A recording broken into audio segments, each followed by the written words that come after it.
জয়ন্ত যাদবের বয়স ৫৮ বছর। শরীর শুকনো, চোখে শুষ্কতা আর মনে গভীর বেদনা। তার একমাত্র ছেলে ছিল সুমিত যাদব, যে ভারতীয় সেনাবাহিনীতে সৈনিক ছিল এবং এখন শহীদ হয়েছে। ৩ বছর আগে কাশ্মীরের পুলবামা সেক্টরে যখন শত্রুরা আক্রমণ করেছিল, সুমিত তার বাকি সঙ্গীদের সাথে মোকাবিলা করেছিল। গোলাগুলিতে তার বুকে ২টি গুলি লেগেছিল। হাসপাতালে পৌঁছানোর আগেই সে প্রাণ হারিয়েছিল। গোটা গ্রাম তার দেহ পতাকায় মোড়া দেখেছিল। সেদিন গ্রামের সবাই কেঁদেছিল, কেউ গর্বে, কেউ বেদনায়। কিন্তু আজ ৩ বছর পর সেই জয়ন্ত, যার ঝুঁকড়ির ওপর পতাকা কখনো নামেনি, সে দিশেহারা হয়ে ঘুরছে। কারণ তার ২ বিঘা জমি, যা গ্রামের প্রান্তে ছিল, তা গ্রামের এক প্রভাবশালী নেতা বরুণ দখল করে নিয়েছে। বরুণ পঞ্চায়েতের প্রাক্তন প্রধান, প্রভাবশালী, ধূর্ত এবং পুলিশ পর্যন্ত তার নাগালের মধ্যে ছিল। জয়ন্তের জমি রাস্তার একেবারে কাছে ছিল। শোনা গিয়েছিল সেখানে একটি পেট্রোল পাম্প খোলা হবে এবং তার মূল্য এখন লাখ লাখ টাকায় পৌঁছেছে। সেই লোভেই বরুণ জাল কাগজপত্র তৈরি করিয়েছিল। জয়ন্ত যখন এই খবর পেল, তার পায়ের তলার মাটি সরে গেল। প্রথমে সে পঞ্চায়েতে গেল। সেখানে একজন সাহেব তার কথা শুনলই না। বলল, তুমি যে কাগজ দেখাচ্ছ তা পুরনো, এখন রেজিস্টারে নতুন নাম বরুণ। জয়ন্ত কাপা গলায় বলল, কিন্তু স্যার, এটা তো জালিয়াতি। প্রশাসন দেখবে, আমরা কি করব, বলে সাহেব মুখ ফিরিয়ে নিল। জয়ন্ত জানত প্রশাসন নামে কিছু শুধু কাগজে আছে, গ্রামে তো প্রভাবশালীদেরই রাজ চলে। সে সোজা খোঁড়া থানায় গেল, যা ১২ কিলোমিটার দূরে ছিল। কিন্তু সেখানেও তাকে হতাশাই পেতে হল। থানার ইনচার্জ শ্রীবাস্তব এক মোটা মানুষ। যখন জয়ন্ত তার ছেলের শহীদ হওয়ার কথা বলল, তখন সে মাথা তুলে তাকাল না। দেখো, অনেকে এসে এমন গল্প নিয়ে আসে, এসব এখন চলে না, কাগজ আনো কোর্ট থেকে, তখন দেখব। কিন্তু থানাদার সাহেব, আমার কাছে আমার ছেলে শহীদ হওয়ার প্রমাণ আছে, আর ওই জমি তো আমাদের পৈতৃক। সময় নষ্ট করো না, বেরিয়ে যাও এখান থেকে, বলে সে দরজা বন্ধ করে দিল। জয়ন্ত থানার বাইরে বসে রইল। দুপুর হলো, তারপর সন্ধ্যা, রাত পর্যন্ত কেউ শুনল না। তখন সে হেঁটে বাড়ি ফিরে গেল। পরের দিন গ্রামে আরেকটি ধাক্কা লাগল। তার জমিতে জেসিবি চলতে শুরু করেছে। বরুণের লোকেরা সেখানে কাজ করছিল, মাটি সমতল করছিল। কেউ কিছু বলছিল না। জয়ন্ত শুধু তাকিয়ে রইল। বাড়ি ফিরতেই তার পুত্রবধূ কাঁদতে লাগল। নাতনি স্কুল থেকে ফিরে চুপচাপ ঘরের কোণে বসে গেল। সে নিষ্পাপভাবে জিজ্ঞেস করল, দাদু, বাবার জমিও বাঁচাতে পারলেন না? জয়ন্ত কিছু বলতে পারল না। তৃতীয় দিন সকালে কিছু অদ্ভুত ঘটল। একজন সেনা পোশাকে গ্রামে এলো। তার কাঁধে একটি পুরনো ব্যাগ ছিল। মুখে ক্লান্তি ছিল, কিন্তু চোখে এক অদ্ভুত আগুন। সে সোজা জয়ন্তের বাড়িতে পৌঁছল। সে জয়ন্তকে জিজ্ঞেস করল, আপনি কি জয়ন্তজি? হ্যাঁ বাবা, তুমি? আমি প্রমথ দেব, আপনার ছেলে সুমিত আমার বাংকার মেট ছিল। আমরা পুলবামা একসাথে ছিলাম। জয়ন্তের চোখ ভলে এলো। সুমিতের নাম শুনলেই তার হৃদয় ধড়ফড় করে। বাবা, বসো। প্রমথ সুমিতের কিছু পুরনো ছবি ও চিঠি দিল। তারপর বলল, আমি তখন ছুটিতে চলে গিয়েছিলাম যখন আক্রমণ হয়। ফিরে এসে শুনলাম সে শহীদ হয়েছে। আমি ভেতর থেকে ভেঙে পড়েছিলাম। এখন ছুটি নিয়ে আপনার গ্রামে এসেছি, শুধু আপনার সাথে দেখা করতে এবং যদি কোনো সাহায্য করতে পারি। জয়ন্ত কিছুক্ষণ চুপ থাকল, তারপর জমির কথা বলল। প্রমথ শুনতে লাগল। ধীরে ধীরে তার মুখের পেশি শক্ত হয়ে উঠল। সে জিজ্ঞেস করল, এই বরুণকে? গ্রামের গুন্ডা বাবা, কেউ তার বিরুদ্ধে কিছু বলে না, পুলিশও তার সাথে আছে। প্রমথ রাগাতভাবে জিজ্ঞেস করল, প্রশাসনের কি অবস্থা? প্রশাসন তো তারই অংশ বাবা। কিছুক্ষণ নীরবতা। তারপর প্রমথ বলল, যে মাটির জন্য রক্ত ঝরিয়েছি, সেই মাটি এরা বিক্রি করছে। আমি বেঁচে আছি, আর আমার বন্ধুর সম্মান এভাবে লুট হবে না। জয়ন্ত তার দিকে তাকাল। তার ভেতর কিছু আবার জেগে উঠল। পরের দিন প্রমথ জেলার এএসপি অফিসের দিকে রওনা হল।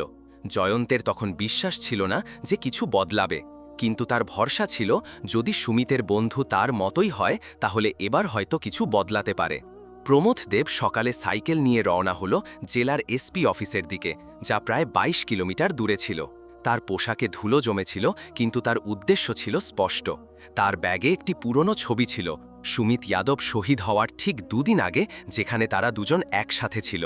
এসপি অফিসে পৌঁছাতেই তাকে গেটে আটকানো হলো এবং চৌকিদার জিজ্ঞেস করল, কেন এসেছেন? এসপি সাহেবের সাথে দেখা করতে। কি ব্যাপারে? শহীদ জওয়ান সুমিত যাদবের কেসে। আমি তার সঙ্গী ছিলাম। প্রমোদ চুপচাপ ভিতরে গেল, একটি ছোট কক্ষে বসল। আধ ঘন্টা পর একজন দারোগা তাকে ভিতরে ডাকল। এসপি অফিসারের নাম ছিল অর্ণব সেন, ৩৮ বছর, তীক্ষ্ণ দৃষ্টি, কঠোর মুখ, কিন্তু ভেতরে কোথাও সংবেদনশীল। এসপি প্রথমবার মনোযোগ দিয়ে তার দিকে তাকাল। প্রমোদ সুমিতের ছবিটি এগিয়ে দিল। এটা আমরা দুজন পুলবামা অপারেশনের আগে। সেদিন আমি ছুটিতে ছিলাম আর ও চলে গেল। ফিরে এসে দেখি তার দেহ এসেছে। এসপির মুখে হালকা একটা ভাব পরিবর্তন হলো। সে কিছুক্ষণ ছবিটির দিকে তাকিয়ে রইল, তারপর জিজ্ঞেস করল, বলুন আপনি কে? প্রমোদ দেব, ভারতীয় সেনাবাহিনীতে আছি, ছুটিতে এসেছি। আমি শহীদ সিপাহী সুমিত যাদবের সঙ্গী ছিলাম। তার জমিতে এখন একজন প্রভাবশালী নেতা দখল করে রেখেছে।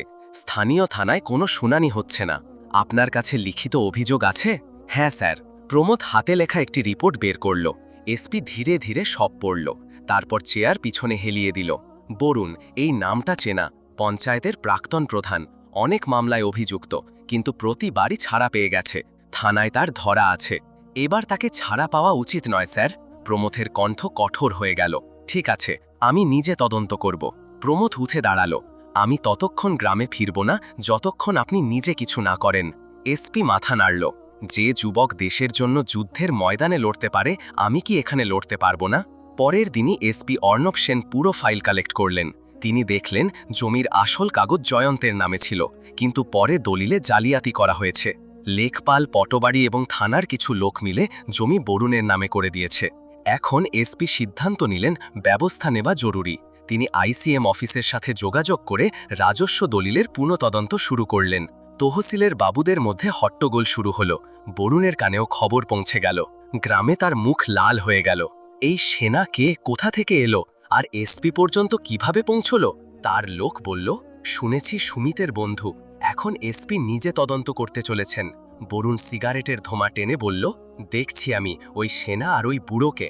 সেই রাতেই জয়ন্তের বাড়ির বাইরে দুজন মুখোশধারী বাইকে এলো। তারা দেওয়ালে পাথর ছুড়ল আর হুমকি দিল, যা করার করে নাও, পরের বার বাড়ি পুড়িয়ে দেব। জয়ন্ত ভয় পেয়ে গেল। পুত্রবধূ ও নাতনি ভয়ে কাঁদতে লাগল। কিন্তু সেই রাতে প্রমোদ কিছু বলল না, শুধু রাগে বসে রইল। সকাল হতেই সে থানায় পৌঁছে সরাসরি অভিযোগ দায়ের করল, কিন্তু থানাদার হালকা ফুলকা কথা লিখে ফাইল বন্ধ করে দিল। এদিকে এসপি অর্ণব সেন পুরো প্রস্তুতি নিয়ে ফেলেছিলেন। তৃতীয় দিন তিনি নিজে সরকারি গাড়িতে গ্রামে পৌঁছলেন। সঙ্গে ফোর্স ছিল, একজন রাজস্ব অফিসার এবং ফটোগ্রাফারও ছিল। গ্রামে খবর ছড়িয়ে গেল, এসপি সাহেব নিজে এসেছেন। লোক জড়ো হলো। জয়ন্তের বাড়ির কাছে ভিড় জমে গেল। এসপি অর্ণব নেমে প্রথমে জয়ন্তের সাথে দেখা করলেন। আপনি চিন্তা করবেন না, এখন কেউ জমি ছিনিয়ে নিতে পারবে না। বরুণ খবর পেয়ে দৌড়ে এলো। সাহেব, এরা মিথ্যা বলছে, কাগজ আমার কাছে আছে। এসপি কঠোর স্বরে বললেন, কাগজ দেখান। বরুণ দলিল বের করল। এসপি তৎক্ষণাৎ তার তদন্ত অফিসারের হাতে দিলেন।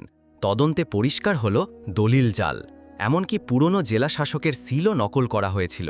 এসপি সেখানেই আদেশ দিলেন, বরুণের বিরুদ্ধে জালিয়াতি, জমি দখল এবং সরকারি দলিলে হস্তক্ষেপের ধারায় মামলা চলবে। বরুণের চোখ ছানা বড়া হয়ে গেল। সাহেব, ভুল হয়ে গেছে, আমি ক্ষমা চাই। এখন আদালত ক্ষমা করবে, আমি নয়। পুলিশ তাকে তৎক্ষণাৎ গ্রেপ্তার করল। গ্রামে চারিদিকে শান্তি ছড়িয়ে গেল, কিন্তু এই শান্তিতে একটি সত্যিকারের লড়াইয়ের জয়ের প্রতিধ্বনি ছিল। প্রমথ আর জয়ন্ত জমি ছুল, যেন সুমিতের আত্মা সেখানে আবার হাসল। বরুণের গ্রেপ্তারি পুরো জেলায় সাড়া ফেলে দিয়েছিল। যে লোক বছরের পর বছর গ্রাম ও তহসিলের রাজত্ব করে এসেছে, সে এখন জেলের পিছনে। গ্রামে লুকানো হাসি ছিল, মানুষের মুখে স্বস্তি। প্রভাবশালীদের শিকড় এত গভীর ছিল যে বরুণ একা ছিল না। এই খেলায় এসপি অর্ণব সেনের পূর্ণ বিশ্বাস ছিল যে এই মামলা এখানেই শেষ হবে না। তিনি এসডিএমের সাথে নিয়ে তহসিলে একটি গোপন তদন্ত বসালেন। লেখপাল, পটোয়ালি এবং রেজিস্টারের পুরনো রেকর্ড বের করা হলো। তাতে প্রকাশ পেল গত ৩ বছরে ১৯টি এমন মামলা নথিভুক্ত হয়েছে যেখানে জমির আসল মালিক বদলে দেওয়া হয়েছে, এবং এর মধ্যে ১৪টি মামলায় একই স্বাক্ষর বারবার পাওয়া গেছে। তৎকালীন তহসিলদারের তদন্তের গভীরে যেতে যেতে এসপি অর্ণব জানতে পারলেন সেই তহসিলদারকে গত বছরই বদলি করা হয়েছিল, কিন্তু আজ পর্যন্ত তার বিরুদ্ধে কোনো তদন্ত হয়নি। তাকে অন্য জেলায় পোস্টিং দেওয়া হয়েছিল এবং সেখানেও সেই একই কার্যকলাপ চলছিল। এখন অর্ণব সিদ্ধান্ত নিলেন তার বিরুদ্ধে অ্যাকশন নেওয়ার। তিনি জেলা কালেক্টরের সাথে দেখা করে পুরো রিপোর্ট পেশ করলেন। মামলাটি রাজ্য স্তরে পাঠানো হলো এবং শীঘ্র শাসন থেকে আদেশ এলো তৎক্ষণাৎ গ্রেপ্তার। এদিকে জয়ন্তের বাড়ি তখনও ভয়ে কাঁপছিল। যদিও বরুণ গ্রেপ্তার হয়েছে, তার শিকড় তখনও গ্রামের কিছু প্রভাবশালীদের মধ্যে ছড়িয়েছিল। জয়ন্তের পুত্রবধূ প্রায়ই দরজার ছিটকিনি পরীক্ষা করত, নাতনিকে নিয়ে ভেতরেই থাকত। কিন্তু একদিন সকালে উঠে তারা দেখল গ্রামের বাইরে লাগানো ব্যানারে লেখা শহীদ সুমিত যাদব অমর থাকুন। তার জমি এখন কারো নয়, পুরো গ্রামের সম্মান। জয়ন্তের চোখ ভরে এলো। কিছু যুবক এসে বলল, বাবা, এখন আর ভয় পাওয়ার দরকার নেই, আমরা সবাই আপনার সাথে আছি। সেই সন্ধ্যায় এসপি অর্ণব আবার গ্রামে এলেন। তিনি জয়ন্তের বাড়িতে গিয়ে জমির আসল কাগজ হাতে দিলেন। এখন এই জমি আপনার নামে, আইনি ও স্থায়ীভাবে। এই ফাইল এখন জেলার প্রেরণা ফাইলের মধ্যে রাখা হবে, যাতে কোনো দ্বিতীয় বরুণ আর কোনো জয়ন্তের জমি ছিনিয়ে নিতে না পারে। জয়ন্ত কিছু বলতে পারল না, শুধু কাঁপা হাতে কাগজ ধরল আর দেওয়ালে ঝোলানো সুমিতের ছবির দিকে তাকাল। প্রমথ পিছন থেকে এসে হাত ধরল আর বলল, তার ত্যাগ বৃথা যায়নি। 3 সপ্তাহ পর জেলা কালেক্টরেটে একটি ছোট সম্মান সমারোহের আয়োজন হল। প্রশাসন এসপি অর্ণব সেনকে জনহিত সেবা সম্মান দিল। মঞ্চে সেই ছবিটিও ছিল যেখানে সুমিত ও প্রমথ দুজন সৈনিকের পোশাকে দাঁড়িয়েছিল। কালেক্টর মঞ্চ থেকে বললেন, আমরা কাগজে জমি হারিয়েছিলাম, কিন্তু শহীদের ত্যাগ আমাদের সেই জমি ফিরিয়ে দিয়েছে। প্রশাসন এখন চুপ থাকবে না, এটা প্রতিশ্রুতি। পুরো হল তালিতে গমগম করে উঠল। জয়ন্ত নিচে বসেছিলেন, তার চোখে সুমিত দেখা যাচ্ছিল। প্রমথ সেখানেই শান্ত দাঁড়িয়েছিল।